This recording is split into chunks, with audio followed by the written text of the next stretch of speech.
sometimes these pre-conversations be better than the actual like real conversations. I hope not, but No, they do.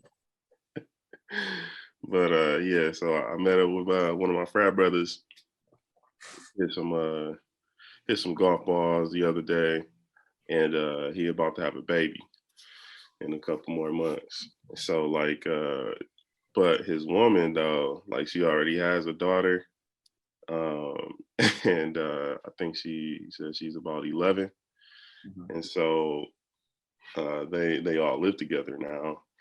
But her dad is still in the picture, which is great. But he was just telling me like just some of the different things, like just how he feels, I guess, about co-parenting right now.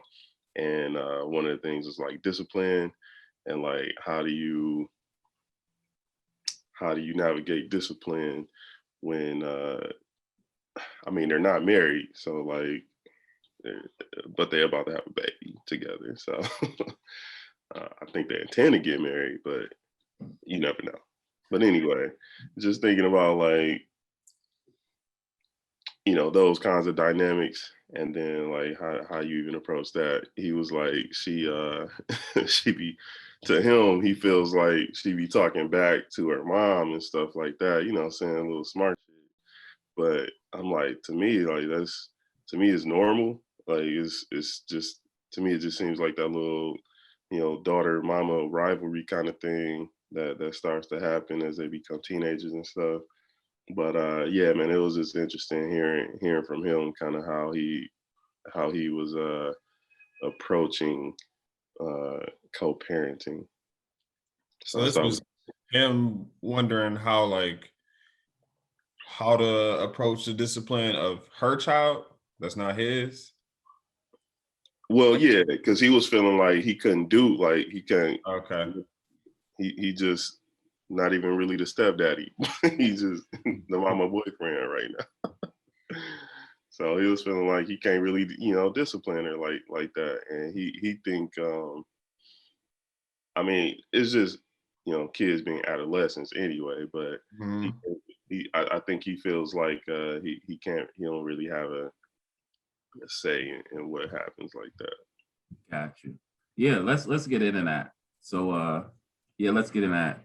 Um you wanna I feel like Mark will have some things to say about this. oh, I got so much to say. Because I think out of all of us, I think like you were involved on both sides of that. Like Oh, heck yeah. you got to bring women into the fold, and she bringing men into the fold. And so with the kids, so like you got much to talk about this topic. So much. Where do we start? I'm giddy right now. Well, well, to add though, like he feels like they have a really good relationship, like with the daughter. So like that's not a problem or anything like that. Like I think he said he met her when they were about 6 months dating. He finally met her. She wanted to meet him. So yeah, it's cool though. It seems like they got some still just figuring things out and all that. But yeah, so let's get into it, man. So welcome to another edition of the Patriarch Pod. I'm Chris Yeah. Collins, your co-host. Episode 4. Episode 4. Here with my brothers. We got Mark and we got Henry. What's up, fellas? How y'all doing? We out here. We in this joint, man. With the sleepy face. Right. Why did we agree to do 9:00 in the morning on a Sunday? I don't know, but Because we're all dads and this is the only time we have free. True. man, my kids be up at like 6:30. I didn't already have to like kick them out. I didn't stop all that noise. I didn't already cuss them out 3 times. Yeah, two of the three been up for like the last 2 hours. So I feel Yeah. So we gonna jump right into this thing, man. Co-parenting. So out of the group, I'm the only one that's not with my kid's mother. Divorced now for going on like 7 or 8 years. Damn. Now, yeah, it's been a minute. It's been a minute. And before that, we really were only together like consistently for like a year. Right. And so, you know, when you don't have foundation, of course, things lead to divorce, right? And so throughout my navigation through co-parenting, I've been on both ends, right? I've been the dad who had to bring women in, and I've been the one that's trying to be stepdaddy of the year. Stepdaddy. Right.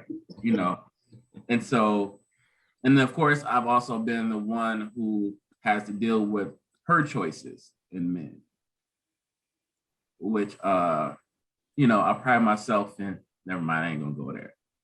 Yeah. They just ain't lived up to expectations. There's been some trash options thrown in here, you know. So, man, it's been tough. I don't even know where to start with this. I'll say this. From me being the father dealing with other men that's tried to step into the picture, I've run into the issue of men not understanding what a healthy co-parenting relationship looks like. Because I'm such a non-confrontational person that I'm not trying to have beef with that woman. Like, I just communicate with me about my kids, we good. Like, I don't whoop my kids. Like, I might give them a little here and there, but for the most part, it ain't no whoopings. Hey, I get this. I get some weird. Nah, my thing is thumping. But anyway. See, you a thumper? But that's the thing, though. Like, you can't be playing thumps in school, man. Pay it off. I got some strong guys. See, but you a big dude too. Like, you are. Yeah, you like what, 6'1", 6'2"? I'm close to 6'1", barely. Yeah, you okay. See, but at the same time, you a good 2-something. You over 220. Hey. You kind of big, man. We ain't talk about That's the dad rude. weight. You gonna put his weight out here? We ain't gonna talk about the dad weight. All right, we ain't gonna talk about the dad weight. All I know is I'm 5'11" and I'm 225, and you got me by a few pounds. Sorry. You know, but we some heavy-handed brothers. Let's just say that. But you know, so when it comes to like the discipline or whatever, you know, it's different when you come from a point where you know how to communicate in a healthy way. And it's not a lot of, I ain't gonna say it's not a lot of men, because I don't want to take away from other men, but it's hard to find somebody that you align with on communication and raising kids and approaching relationships from a healthy manner, right? Because, you know, you got a lot of people that's operating within their trauma, and some of them even glorify it and normalize things that shouldn't be normalized, right? And so, you know, I don't whoop my kids. And so a lot of men struggle with my children because they are, they're some strong-minded individuals. They're very opinionated, but in a good way, to where they question things that they don't understand. Or, you know, they, I don't want to say habitual line steppers, but they will test boundaries with people to see how strong you are. So my kids aren't for the weak, and I'm not for the weak. So that approach to discipline that you take, was it like predetermined? Like, did you go in with that philosophy of like, you know what, I'm not going to be the parent that like whoops or spanks. I'm going to be more of, we're going to talk through the issue, or did that like evolve once you became a parent? It evolved, right? Because I knew that I wanted to be better than what I felt like my parents were, right? I know I wanted to change the narrative.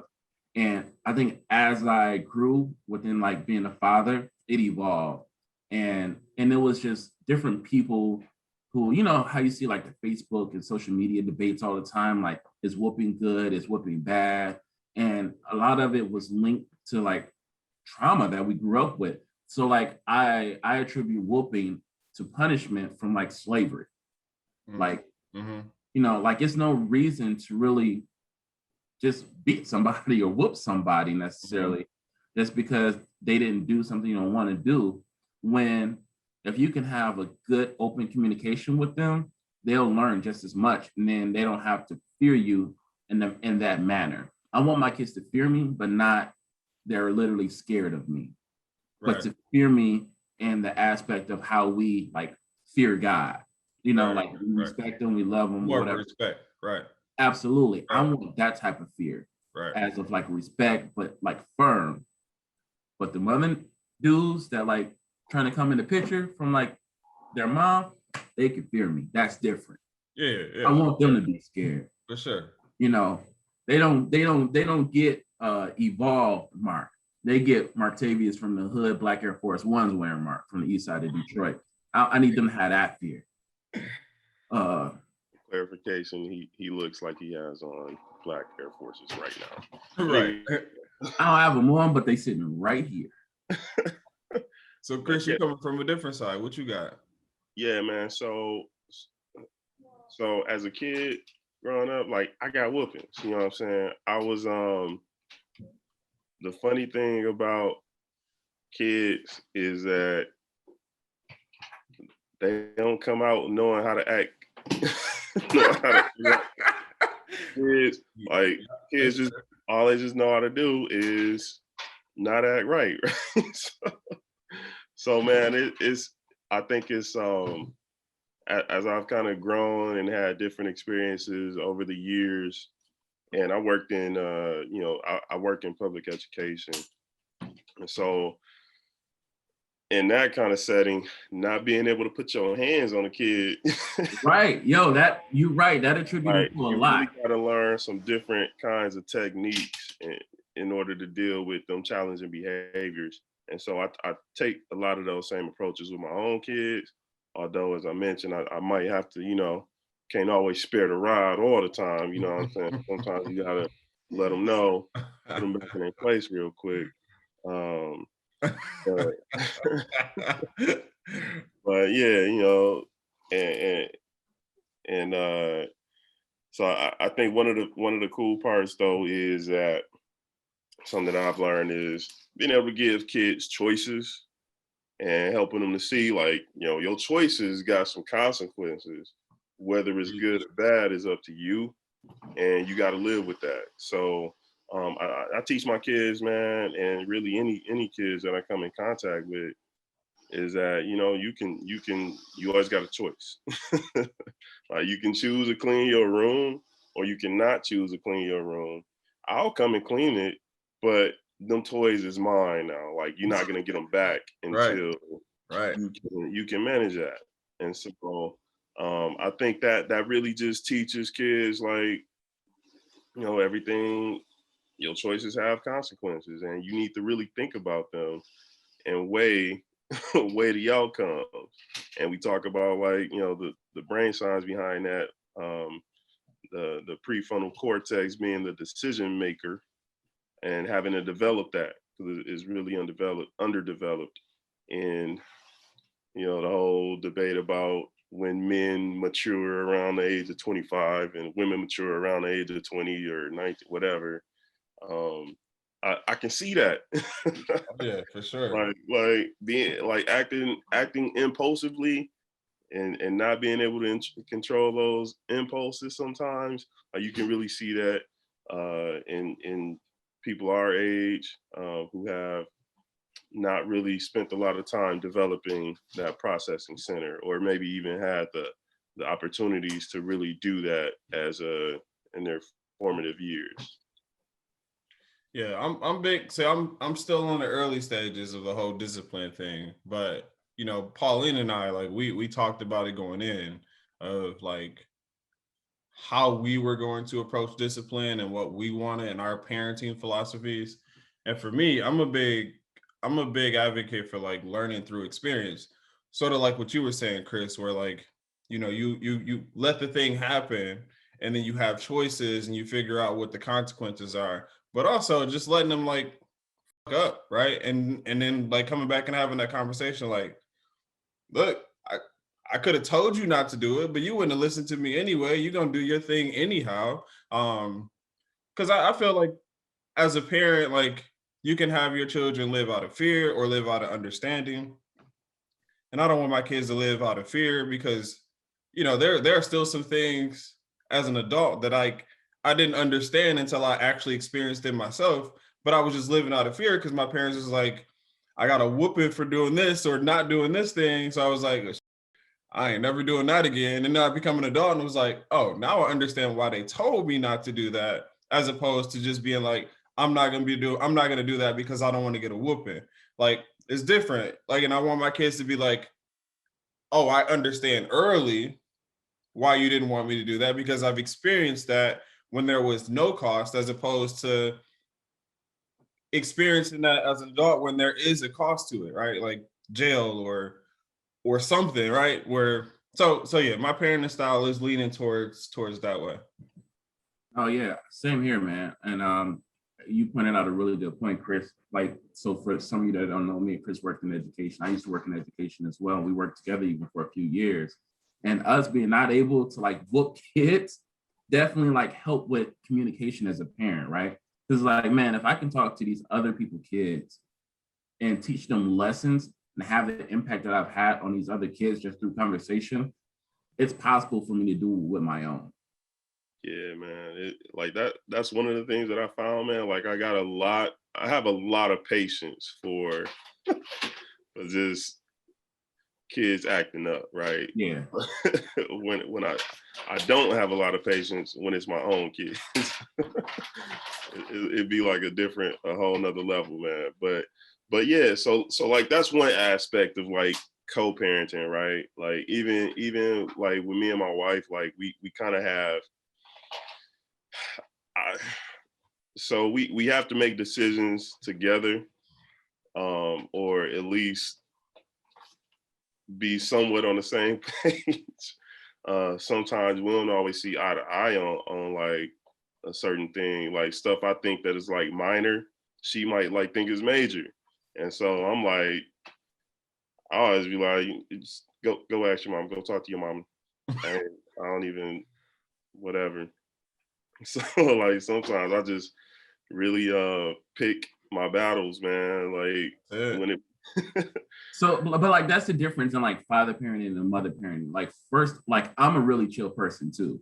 And like sometimes I hear like I'm too chill and laid back, but some people see as like indecisiveness. I see as like flexibility. For sure. Or like, some people see certain things as like a huge deal. I'm like, it ain't even that serious. Right. And so like with their mom, like, she has like anxiety and stuff like that. So she stresses about little stuff. Like she's not like the kids to get dirty because she was like, not because of them being dirty, but like what it meant for her to get dirty as a kid. And how she would get in trouble. And I'm like, man, let them go like play. Like even to like this day, like my kids really don't get dirty. Like actually we went to a birthday party yesterday, and this was, I think it was like the first time I ever just like really had to clean my kids' shoes. I'm like playing in the mud. And old school parent be like, oh, you messed up your school shoes. Like they so dirty. I'm like, man, I'm gonna just throw them in the washer. Like y'all don't even get dirty like that. But the joy I seen from them, like playing, like they were so careless and free. And so I've learned to not like muffle them, right? Like you shouldn't talk about that, or you shouldn't do this. There's this new like freedom and openness just within like life now that we weren't allowed to experience, right? Because certain things were deemed as like grown folks' business, or you're too young to learn about this. And now as a parent, like I don't think kids are ever too young to like learn about anything.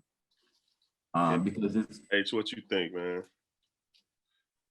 No, I was damn, I lost my train of thought. But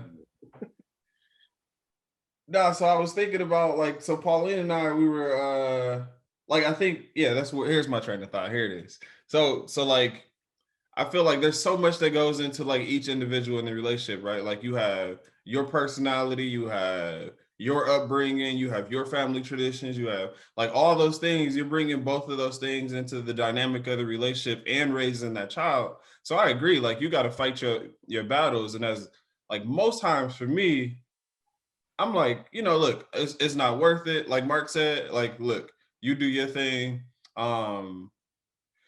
But a lot of times I think it's like big to like communicate, because I feel like parenting is also therapy for both sides of the parents, right? Like, so Pauline is like big on saying, be careful, like for everything, right? She's like, oh, you about to go to, be careful, be careful, be careful. And she's realized that like her mom said that to her a lot, and her, that kind of set her up to be like really timid around or for doing certain things or for trying new things, because in her head she has to think about psychologically, I need to be careful. You never explain what you need to be careful about, but in your head you're like, well, I need to be careful, right? So, you know, we have agreed that we're not going to repeat that to our child and just be like, be careful.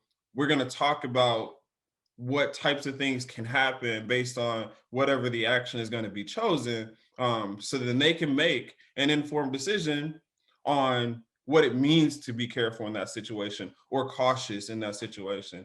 And I think that's a big part of the whole co-parenting is just like communication, figuring out when to fight the battles.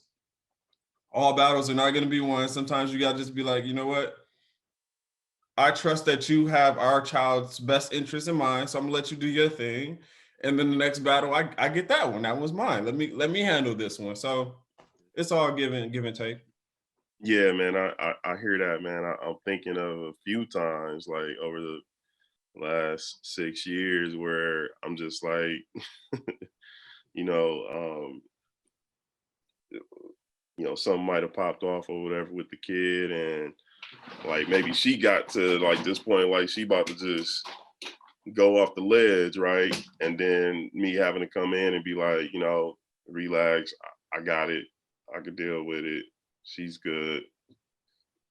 And then there's times when my wife is helping me out, like, okay, just take a minute. go in the garage and do something or something like that. And so like, when those things happen, I think that helps to just, because man, it ain't no rule book, man, of this parenting thing, Right. man, at all. And as much kind of like what H said, man, like parenting and disciplining and all that stuff from a place of love is really like the biggest thing that you can do when it comes from a genuine place of just love, and not like wanting to be or not being feared and all this kind of stuff. I don't want my kids to fear me, like you said, Mark. It's really just about wanting them to just grow up and be good people. That's it. Wanting them to grow And up. so also like my discipline comes from like each child is different, right? Like I discipline my kids differently because like their personalities are like way different. Like I know like when my daughter does things, she's going to stop, she's going to think about it, she's going to assess the area, and then she's going to act. Like if no matter where we go, she always has to make sure like she has to watch everything around her. She has to make sure everything's good. Then she's going to go out and do things. My son, if I ever had a kid that's going to get kidnapped, it's going to be my son because he doesn't care. He's just explorative.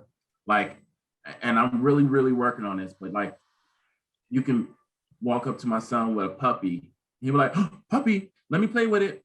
Oh, it's in your van? Let me go see it. You know what? I feel Yeah. that. I feel Christian. I feel where he's coming from. Carefree, man. But He's like, so, but like we didn't have that carefree freedom like that he has. And like there's so much innocence in his carefreeness that like he just like he's aware of like a few social things, but man, he's so naive, but it preserved his it preserved his outlook on life and his imagination, because sometimes he says like the most profound things because of the way he views life, the way he questions everything. And so I don't even know how to explain the way I discipline him. I just like to, like you said, H, like I like to let him explore, mess up, and then we come talk about it. Like, what did you learn from this? And then even with my daughter, like, man, like sometimes the conversations we have, you would think she was like a teenager because the way she can assess everything that she took her time and was patient with, and like how she saw things before she even went out into doing whatever it is she's going to do. She really comprehends extremely well. And so, you know, my discipline is it's conversations, because they're mature enough to have those conversations because I talk with them all the time. Yeah. And so I don't ever feel the need to like raise my hand or whatever. But dating and other people kids, it's a different story. Definitely. Sometimes I just be looking at other people kids like, you sure you don't want to be him? But also it makes you like I've tried to, like, as I've gotten older, to just like, you know, respect people's decisions and the way they like not even live their life, but also the way they parent their kids, right? Like you'll look at a kid and you'll be like, man, whew, wouldn't be mine, right? But then like Right. then you think about, and it's like, well, I don't know what circumstances that they're going through right now, what they're living with, and what brought us to this moment with this child. And so, you know, you can't pass judgment. You just, you know, kind of just be like, I'm glad I ain't got to deal with that. I'm glad that's not me. But yeah, I try not to be judgmental. Previous Henry would be like, shit. Yeah, see, my mama wouldn't have had that. You'd have been smacked in the mouth, right? You know, you think of those things, but then you're like, that's not my place to judge this person. But then again, like as fathers, our parenting is way different, right? Like our kids react to us differently than what they react to their moms. Like statistically, like it's proven that kids are tougher on moms than they are on dads. So like the stuff that like my kids don't talk to me the same way they talk to their mom. Mm-hmm. Right. Like my daughter give her mom a run for her money. I look at her ice cubically and she good. Ice Cube. Yeah. It that's it. That's in the conversation. You know, sometimes I might have to like remind her, like, you over here, not over there. And so, you know, it's a different in parenting, like, and just even just the way we run our households, you know what I'm saying? Like they're free to do more other things. So like my house is a little bit more structured in terms of like what they're allowed to do, but at the same time, it's more free creatively. And so there's just like this difference in tone. Got you. So one of the things that I found just really interesting, man, is like, you know, you might be out in public or something, man, and like just see some cringe-worthy parenting skills, man. I'm like, ooh, that's like kids are literally just gonna be kids. Like you're gonna have to constantly repeat yourself with them. Like they're not just little they not just little adults and stuff, you know what I'm saying, that comes ready with all these social skills and all this kind of stuff. Like you really have to teach them. And man, I think maybe some people just obviously see that differently and expect different things of kids, but I repeat myself daily, like pick this up, pick that up, pick this, like all the time. Stop jumping, get off the couch. You know, all kind of stuff, man. And I'm gonna probably be doing that for the next 18 years, you know. That's crazy because like you see these parents in public, and I think a lot of those are misteachable moments, right? Because like a parents be like, you know, they'll be like, do this or do that. And the worst thing I hear, I hate hearing, because my parents said this all the time. It's like, why can't I do that?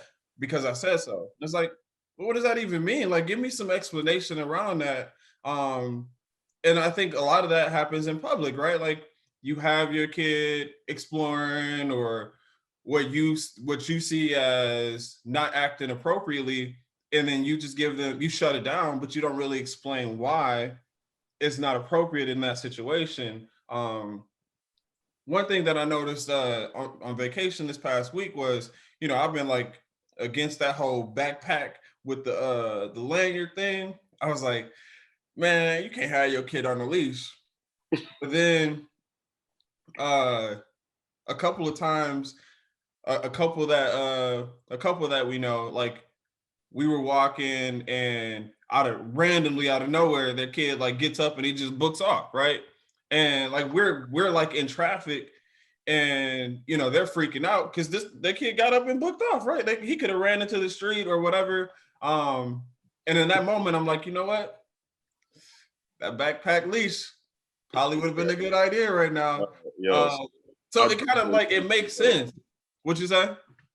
Said I definitely need one of them, man, for my son, man. Like he will just get up and like dip out, like Right, you know? like, and that's what kids will do. They'll see something like Christian. He'll see a bunny, and he might get up and bounce on you. You'd be like, "Where he go?" No, So it makes sense. I lose my son at Chuck E. Cheese all the time. Like, cause he'll just like walk towards like the little performance area. Like sometimes I do want to put a leash on him when we go to like Dave and Buster's. Like his dog will literally like walk off and he'll just be like in his own world, like oblivious to everything. And it's like, I see why. Yeah, like it makes sense. Like before that moment, I was like, that just seems inhumane. But after that moment, I was like, you know what? They probably experienced that more than once, and they was like, you know what? We need something to handle this, and then it became that, and now it's totally acceptable to me. I'm like, you know what? That makes sense. If Charlie started dipping out on me, she gonna be on the backpack leash real quick. Think about too, like with folks with kids with like, you know, maybe like autism or different kinds of you know, disabilities and stuff, like, you know, like they'll be quick to just wander off. And so like stuff like that, I can see certainly coming in hand. You know what I'm saying? My son definitely holds my hand everywhere we go. Like, yeah, because he'll walk off. So like, okay, so before y'all marriages, right? Did you guys ever date women with kids? And like, did you guys have to do like the stepdaddy role? You unique, bro. Yeah, you are. I mean, for me, like when I was younger, I was against it. I was like, I can't date a woman with kids. Like, I don't want to deal with that extra baggage. But now as a mature adult, and anybody over 30, like you can't date. Let's be clear, nigga. You talking about we was 20s in our 20s. I know, right? Yeah. So like, yeah, I wasn't about to date nobody with kids. But as a mature adult, you know, I hear people saying the same thing I was saying when I was in my 20s. Like, yeah, I can't date nobody with kids. It's like, bruh, you 35. In that age group, like you like can. It's gonna be hard to find somebody without kids. First off, I just want to acknowledge that in your 20s, you missed out some of the best sleepovers of your life. Okay. Because afterwards, after you're done messing with their mama, you get a snack right afterwards. You missed out on quality snack time because they always got snacks on top of the fridge and in the cabinets. Wake up, you eat some of their little Mott's fruit snacks. You're missing out. You don't know what you're missing, okay? Always having cereal, cookies. But I wasn't no good in my 20s. Then if they got a kid, that means they probably more than likely, they got their own place. It ain't nothing better than not having to leave immediately after sex. So, see, I was respecting the kid because I was no good in my 20s, and I knew that I wouldn't be around long enough to be this kid's stepdaddy. So, ain't no you introducing me to your kid because I'm gonna be another man in and out his life or her life. So, like, that's one of the biggest misconceptions, though. That's one of the biggest misconceptions about dating a woman with kids. You don't even have to meet the kid. That's true. Like I done dated a few women with kids that I never even met the kid, and it's people I've dated that's never met my kids. Like think about like speaking of Lauren, like think about the old girl, her friend that I dated, like the first girl I dated, you know, post divorce or whatever. She never met the kids. Like ever, never even. That's interesting. So when is the time? Like from your perspective, when is it time to meet the kids? A good time to meet the kid. So like I used to kind of have like a time limit, right? Like I was like, all right, after this many months, then you can meet them. But then I just kind of made it to where more so it's official. Mm. You know, especially like if they have kids, because then you can do like play dates and stuff like that. Mm. So I don't know. It's because what is time really? You know what I'm saying? Yeah. You know, it's really like no such thing as time in a sense, right? When can you dictate the perfect time for something? It's more so a feeling than anything, and just like a certain level of reassurance. Man, other You know, than that, you probably just gonna be the uncle. Oh yeah. Yeah. or I was thinking like what happens when like Mr. Mark. Is what, Mr. Mark coming by? How come every time Mr. Mark come by, we gotta go outside? Oh yeah, we didn't have the misters in the family. My grandma had a couple misters, Mr. Bill, Yeah. Mr. Eustace. Yeah, she had a couple misters coming around the house giving me pocket candy. Right. I remember the first time I put two and two together that my grandma had a boyfriend. My grandma used to date the Lotto man when he used to run like the numbers. Oh yeah. Pocket He was shirt. a cool dude too. And it was funny because like my grandmother was like, you know, kind of like a bigger woman, not like big heavy, but she was a solid Southern woman. She was tiny, but she was Southern and solid. And this guy was skinny, man. And his name, I'll never forget him. His name was James Brown, and he drove a brown Cadillac. Player. Clean, white walls, Oh, spokes, all that. He was a Lotto man. You know he was. Right, exactly. And he used to, and I never understood until I got a little bit older. Like, man, he used to pay me to go outside and play. Oh yeah, he bring out that dollar. Like, go Nah, ahead, he used to give me like, store, get you a little something. first off, he gave me $5. And you know, as kids, when we were kids, $5, you was damn near rich. Man, right. $1 was a lot. Like you gave me $1. You can get 4 things with $1, bro. Yeah, exactly. You can get four things. Man, let me break down the options you can get with $1 when we were a kid. You could get 2 bags of chips, a little Debbie, and a little Juicy. Or you can get a big Juicy, 50 a bag of chips, and a little Debbie. You got a whole meal. You got the or drink. Our way our corner stores were set up, we had penny candy. So you can get 25 pieces of candy. Oh yeah, it's unlimited mixtures there. You know what I'm saying? Like so many variables on how you can do that. But like dog would give me $5 to have alone time with my grandma. And so I was like, you know, my grandma, you getting busy? You come back and the incense lit. Right. Oh, man. And I was like, dang, like I never noticed that until I got older. Mr. Charles that came through. Yeah, man, that's so wild, man. It's co-parenting, man. It's something else, man. And like even like with your spouse or whoever, you know, if you're not with your kids, parent, like it's still a level of co-parenting, like we were talking about earlier, man. That you know, I think a couple of things y'all hit on was communication. Mm-hmm.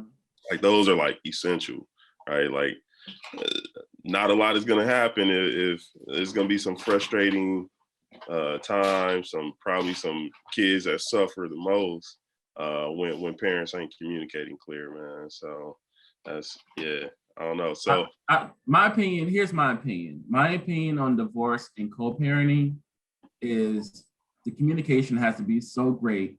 It's almost like being in a relationship with someone that you're friends on with ain't smash. That's what a healthy divorce and co-parenting looks like, right? It's like so you smash past having a relationship, continue to smash. You said smash as in past tense. You said what? You said smashed as in past tense. That you can't. Oh, you can't smash. Okay. That you can't smash. Yeah. Okay. All right. No. I haven't even touch my kid's mom. I can probably count on one hand how many times I even hugged that woman post divorce. Okay. It's all love though. Yeah. Yeah.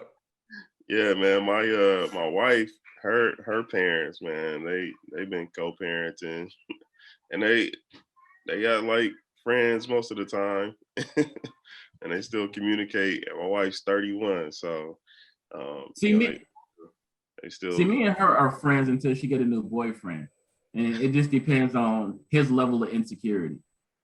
If we being honest, so like most dudes are insecure, and I get it. Like I'm a bit of a dominant guy, and so like if you're not secure in your masculinity and your position with your woman, like I can see how you can be intimidated by me just because I know what I want and I have my rules on how I think my kids should be parented.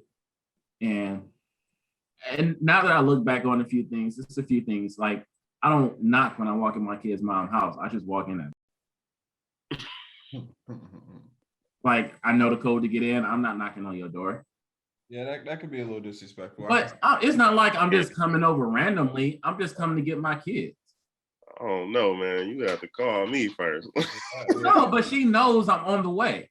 So like, if I you mean, long as you know you're on the way, like you ain't gonna. yeah. No. It's you know I'm on the way. You know I'm about to be over there to come get them. So I'm not about to knock. I'm gonna just walk right in. And it ain't like I'm gonna roam the house. Like I'm gonna go right to the door. Hey, y'all, come on, and that's it. Okay, all right, that's a little more respectable, I guess. Listen, one of the greatest stories I ever heard was from what my dad did, and it's funny because I was having a conversation about being like your father or whatever just yesterday, and I used to fear being like my father, but in so many ways, as far as like charm and like in a sense ego, like I'm a lot like my father. Like my father, one of his, I don't want to call her, one of my father's, his second kid's mom. There's a story where she was there with her current boyfriend or at the time boyfriend or whatever, one of her other kids' dad, and my dad went over there. First off, he didn't knock on the door. He walked right in. He walked past her kid's dad, didn't acknowledge him, walked up to her bathroom and went in there and sat on the toilet and talked to her while she was in the bathtub. And the dude came in, was like, yo, you just gonna let him in here? She was like, why you ain't stop him? And he like completely dismissed the other dude. He dismissed this nigga and continued to talk to her. Yeah, man, that's fighting territory right there. That's fighting territory. But when I think about it, like that's some shit like I would do. Like, I didn't have that. I don't care. Like, ain't nobody looking at you like that. Yeah. Yeah, man. And I will disregard, but I can be disrespectful in that aspect. So I at some point I did check myself. But at the same time too, like that was my test to like the new dude. Like, if you ain't gonna stand up for her and protect her, you ain't worthy. Like you can't protect her from another dude. How you gonna protect my kids? You can't be soft. I feel that. My last words on the whole co-parenting thing is yeah, like I said, the communication is key. And I take this analogy to like illustrate my point, right? Like I feel like a kid is like an art piece, right? Like a form of art that two different parties are contributing to like make this a masterpiece, right? And if you're not communicating and you're both just doing your own thing, it's a gamble. You might come out with something beautiful. You also might come out with something fucked up, right? But if y'all both talking along the, and planning out things and communicating throughout the process, then the chances are of creating something beautiful is going to be a lot more prevalent. And so that's big for me with the whole co-parenting. It's just communication. Facts. Yeah, cool. My last thing is man, choose your partners. Woo! Respect. That's a conversation for another day. Yes, sir. Right. Like really choose your partners, man, because there's some crazy people out here. Like like crazy, like ape shit crazy. You know what I'm saying? So choose your partners, man. So, but that's all our topic today. I do want to kind of shift real quick and fellas talk about like your dad moment of the week, man. Like what happened? What was your dad moment of the week? Oh, that's dope. I started off. So man, it's springtime here in Michigan, and I just got a new lawnmower. Hey, I couldn't wait to crank this Yeah, boy. yeah, Look at him. moment right I couldn't wait to crank it up, and I put it together. Got the oil right, measured it out, made like I felt like I was in chemistry class or something. Like got it all taken care of, cranked it up the night before, tried it out, gave it a couple push. It got a the self-propel joint. Hey, I don't even know why we would get anything less. Biggest thing though, I got that boy for like half price. Like lawnmowers is going for like $350, $400 something, $500 right now. So I got that boy for like half price, man. I'm gonna give you the plug on that. Liquid, Yeah, I need that right now. I was getting ready to say, liquid Self-propelled. I need one of them joints. And so, man, I cut my grass yesterday. Felt so good. Got them lines right. Oh man, it was beautiful. that just reminded me, I need to take a Zyrtec and go do mine. Yeah. So what's your dad moment of the week? I guess I'll go. Mine is just like Charlie's growing and she's like evolving into more and more every day into like a little person. But man, my daughter is beautiful. Like I'm one to admit, like if I had a kid who didn't come out attractive, then I would be honest with myself and my kid and let them know, like, look, My you God. have to work on your other talents because beauty isn't the thing for you. But my daughter is beautiful, and one of my proudest moments, we out in New Orleans, and we strolling down the street, and Charlie in there, and like every other person, somebody like people would literally gasp and be like, "Oh my God, that baby is the beautifulest baby ever!" And it's like, I created that right there. That's me. Yeah. That's me right there. So yeah. As a father, I can totally relate to that, especially with my daughter looking like me. And I get that everywhere I go with my kid. Yeah. The weirdest compliment I think was you guys make some beautiful babies. I was like, oh, okay. Like, did you not expect that from me? Right. Nah, mine was a bit different. Mine was, we were talking about names, and I was telling my daughter what her name should have been. That's why you got to pick your kids' mamas correctly, because my daughter's name was supposed to be something else. And so we was having that conversation, and I was telling my son like what I named him and why I named him this. And so my daughter was like, "Why didn't you make him a junior?" And I was like, "Well, my name is very ethnic, and I want you to have like a nice mixed name." And he looked at me and he was like, "I would have liked your name." And this is, for a long time I kind of struggled with my name because people would say it wrong all the time, right? So this is before like Black people had so much pride that we've had over the last few years with making white people say our names right. Mm-hmm. And so, I just got on that journey, within the last 4 years. And so, I use my real name all the time now, but before it got shortened to Mark, and I just left it. And so I didn't want him to have to carry that burden of people just always saying his name wrong. So I was like, I'm gonna just find him something simple. And then for him to turn around at 9 years old and be like, I with this. Why you name me that? And so like that was a dope moment for me. Was like he would have been like proud to carry my name. That's dope. As a junior. That's dope. I feel that. Yeah. Well, yeah, bet. So listen, great show, fellas. I appreciate it. Till next time, next week. We'll see you. All right.